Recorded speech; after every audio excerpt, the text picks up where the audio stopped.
All right, Shalom. I'm going to start off by saying, Halal, YAHAWAH, BAHASHAM, YAHAWASHI, BAHASHAM, Rakakadash. Double honors to the apostles of Israel, aka the apostles of Great Millstone, and peace and love to all the Akim. Continue to preach the truth and all truth and sincerity. All right, real quick. My name is Ali Ashai, and a couple things.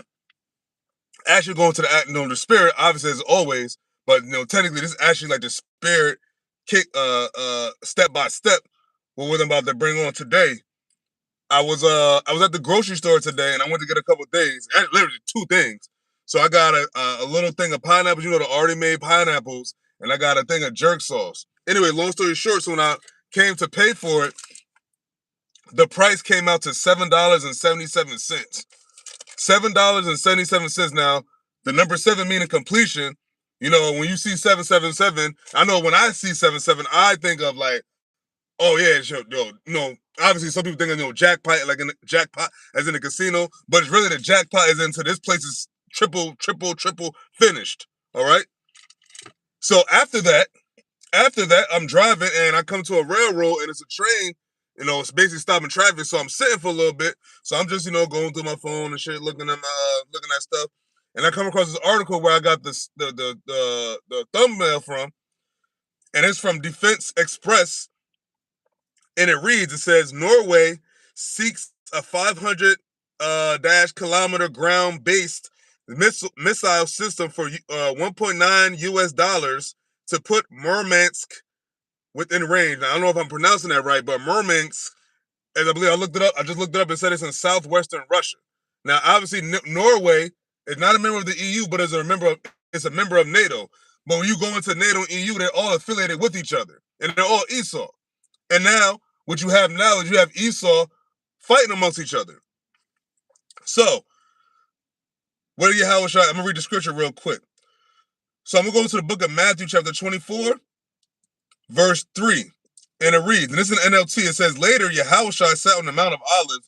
His disciples came to him privately and said, tell us, when will all this happen? What sign will signal your return and the end of the world? Now, the end of the world is this current world, this current kingdom, which is Esau's kingdom. All right, the so-called white man. And it says, Yahawah told them, don't let anyone mislead you. For many will come my name, claiming I am the Messiah. They will deceive many. Now, what's one of those deceptions? As of late, this AI bullshit. If I'm not mistaken, I remember a little ways back, they had something where it said you could talk to Jesus. Like some AI shit. And this one is AI stuff started getting real popular. But you had Joe Rogan. You just had Joe Rogan say that something about, oh, Jesus come back, he's going to be artificial intelligence. Like, what kind of dumb shit is that? And that's just how bugged out this world really is. All right. So he said, Yahushua told him, don't let anyone mislead you, for many will come my name, claiming I am the Messiah. They will deceive many, because this AI is deceiving a lot of people. These pork chop pastors are deceiving a lot of people. This devil has been deceiving a lot of people for many, many generations, for many centuries, man. But now the Lord said, what? I sent my apostles last. So now you have something to combat the lies, which is the prophets of Yahawah BAHASHAM, because Yahawah is what? The spirit of prophecy and the spirit of truth. And now he has his men, Yahawah BAHASHAM has his men out there prophesying in his true name, Yahawah, telling the world, telling America, telling Esau, telling whoever that's not down with it, that if you're an Israelite, if you don't repent, you're going to be destroyed. All right, we're telling them that the MOTB, the RFID Michael C, they're rolling that out. People already have it. The digital ID, this AI, cryptocurrency, universal basic income, all these things are all part of prophecy. All right. But here's the point. So this is where I got the title of the video. So this is Matthew chapter 24, verse 6. And it reads, and you will hear of wars and threats of wars. But don't panic. Yes, these things must take place, but the end won't follow immediately. But what are we really waiting for? That's why we're not getting all too jazzed up about the war shit and all that. But at the end of the day, it's a major part, because Yahushua said that first. So when we started hearing about like more of this World War III talk, more of these nuclear tests, more of these nuclear submarines getting moved, more of these countries meeting with each other against the other countries, and you got the NATO, you got the Ukraine, you got the small hats, China, got China, Taiwan, America, Russia, Ukraine, the Koreas, And over there at Hamland, Africa, you got all these wars and threats of wars. And not just the nuclear war, but civil war, civil unrest. And the Lord said, the Lord telling the disciples, these are the things you're going to start to see to know that my return is near. All right. And it says, Matthew chapter 24, verse 7, it says, nation will go to war against nation and kingdom against kingdom. There will be famines and earthquakes in many parts of the world. Now, you just had an earthquake, I believe, in China. You just had an earthquake. You got plenty of nations going to war with each other. You got the, like, for instance, Russia, Ukraine are at war with each other, kingdom against kingdom, and within a kingdom, Esau, because they're all Edomites. You got the Amalek, Esau, and the Ishmaelites. Hell, the Elamites, the Persians, the Iranians, all the Muslim countries. You got civil unrest amongst Americans, Babylonians. You got civil unrest in Africa. You got a bunch of wars and threats of wars all over the place. You got a bunch of earthquakes happening all over the place. And these are the signs that Yahawashi told the disciples when they asked them, what should be the signs of your signal of your return? So now, what triggered that off? Him actually setting up the actual prophets again in this kingdom to show that this is the end. Because the Lord said, what? I set my apostles last. This is Matthew chapter 24, verse 8, and it says, but all this is only the first of the birth pains, with more to come. Verse 9, it says, and this is what brothers need to understand, because these are things that's coming soon. I'm gonna read both. So Matthew chapter 24, verse 9 in King James, it says, then shall they deliver you up to be afflicted, and shall kill you, and ye shall be hated of all nations for my name's sake. Right? So, which means they're gonna come for some brothers. They're gonna come for some of the apostles. They're gonna come for Yahawashi's men. All right? Spiritually and eventually physically. The whole thing they do with the YouTube, you can't say certain things. The financial impression, remember that affects us too. The things getting spent, that affects us. All right.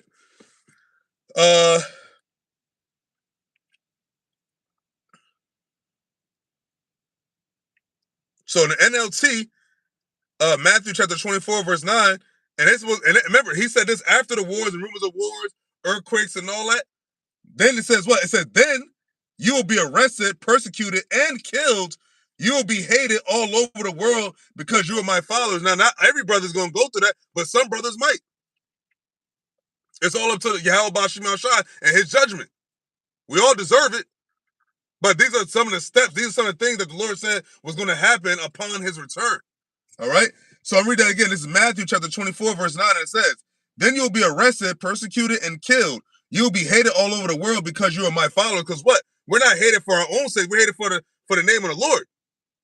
We all had a life before this truth, and it wasn't as it is now.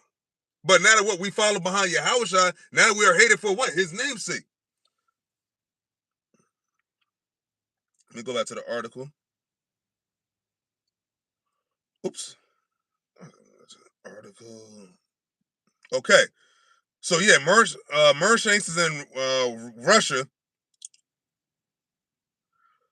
So it said the Norwegian government has announced new defense investments, including the allocation of NOK 19 billion, around 1.9 billion US dollars, to procure a long-range ground-based missile system for the Army with a stated strike range of 500 kilometers.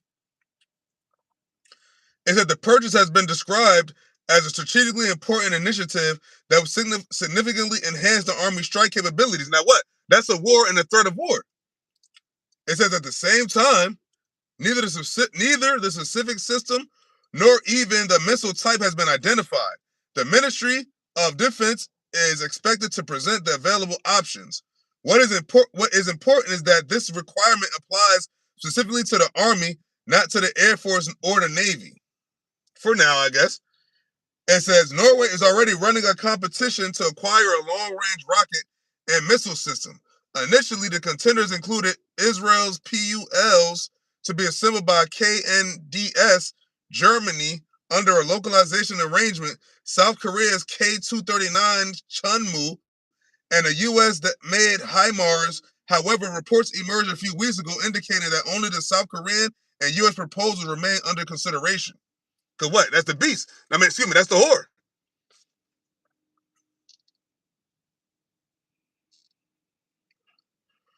It's at the same time, the K-239 Chunmoo does not officially offer missiles with 500 kilometers range. The available options include the KTSSM with ranges of 180 kilometers or 290 kilometers, depending on the variant. HIMARS, by contrast, can employ the Precision Strike Missile PRSM, whose initial version is designed for a 500-kilometer range. However, the official U.S. approval granted in the summer of 2024 for the sale of the 16 HIMARS launchers to Norway, valued at 580 million US dollars, cover only GMLRS munitions, 15 packages, and 100 M57 ATSCMs CMS missiles with a maximum range of up to 300 kilometers. Now hold on, now this makes me think about Joel. Because what is actually happening right now? What? They're beating their plowshares and the swords, and they're preparing war.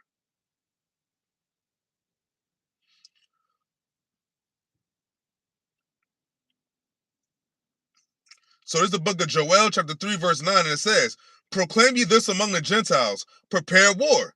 Wake up the mighty men. Let all the men of war draw near. Let them come up." And that's what's happening right now. They're preparing war. All right?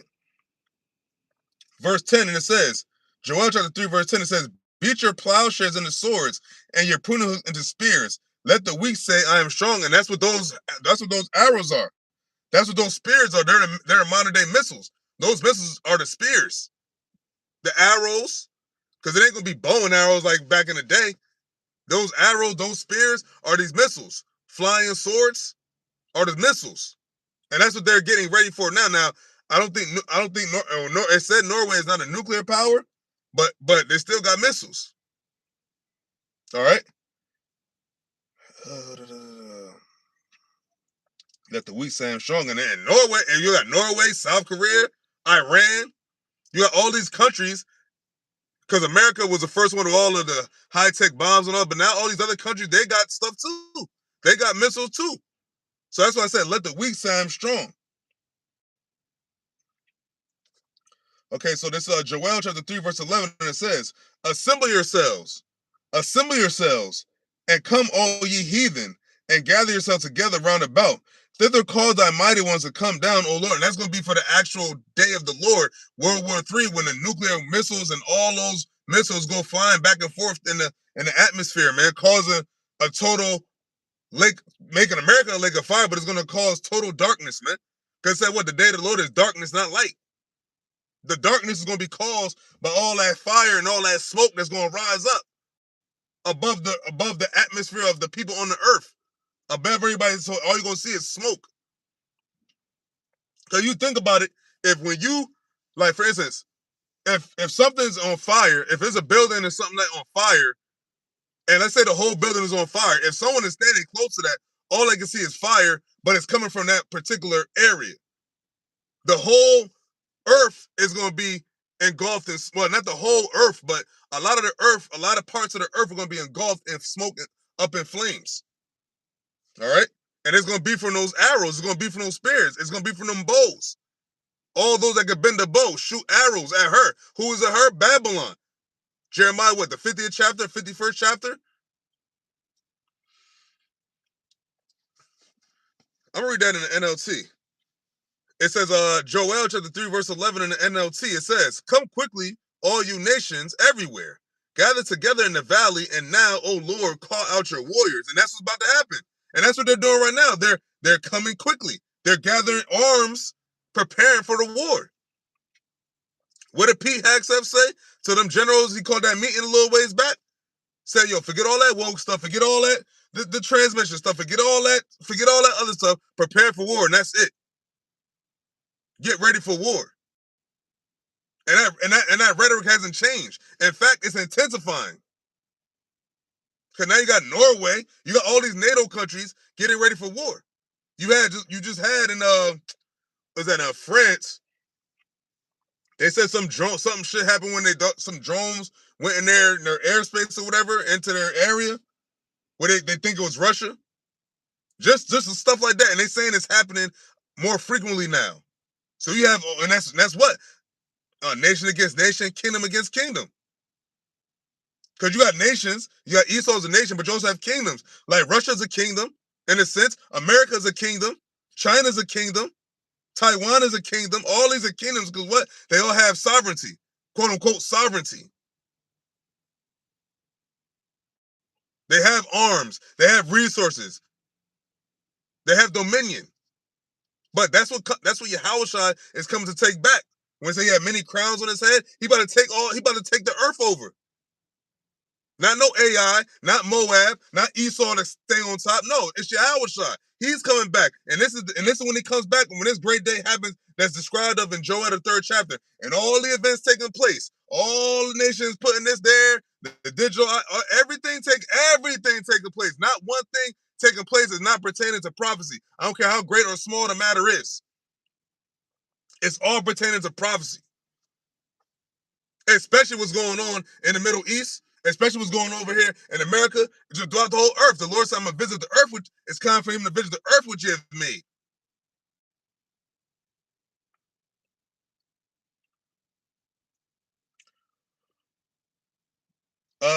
I'm going to read that. This is Joel chapter 3, verse 12. I'm going to read that in the NLT. It says, let the nations be called to arms. Let them march to the valley of Jehoshaphat, Yehoshaphat.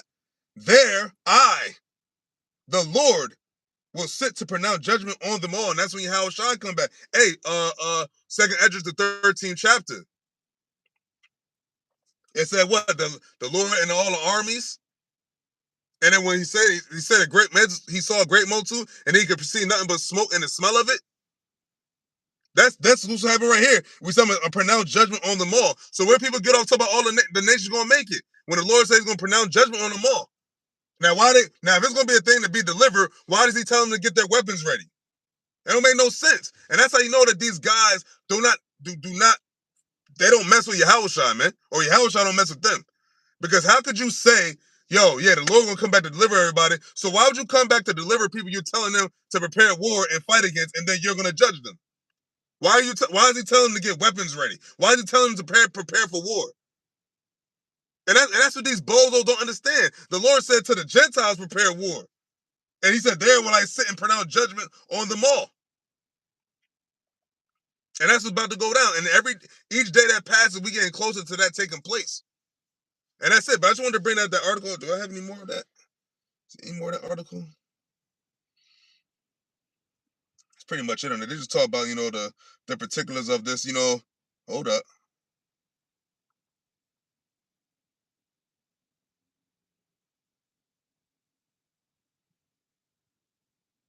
Oh shit.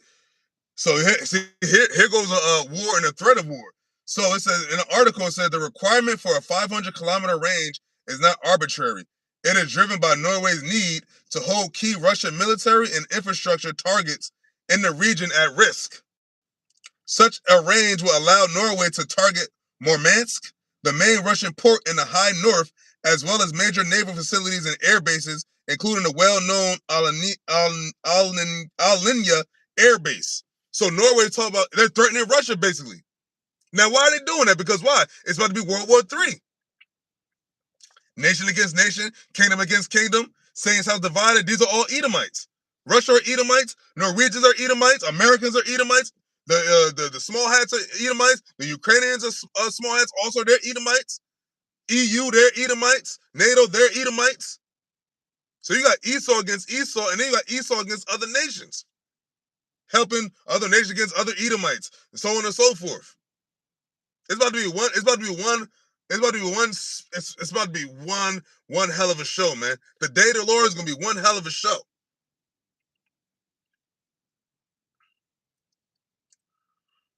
So it said to reliably reach St. Petersburg and Arkhangelsk, I don't know if I'm pronouncing that right. However, Norway would need missiles with a range of around 1,000 kilometers. No such systems are currently available on the international market, In particular, confidence in France's LCM project, once envisioned as a pan-European solution, has largely faded.